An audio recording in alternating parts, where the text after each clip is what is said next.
取消了吗？你还看猪肉高粱呢？这钟树鲜比你中宝好吃多了。这个树还能吃哇？我从来就没看人吃过。上次芭蕉树你又不相信我，最后比我还吃得香，快点帮我看啊！真拿你没得办法。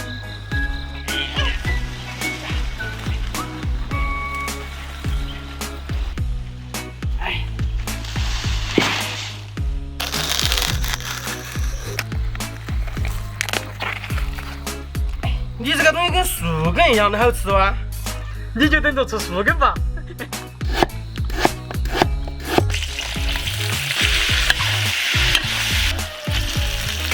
钟树鲜吃多，把中宝芯拨到碗里。上锅，蒸个10分钟就可以了。中宝蒸到出锅喽！哎呀！哇，最甜甜的，锅你快尝尝。还可以的，跟绳子差不多。这个中宝真的就不错哦。还是我钟树鲜好吃。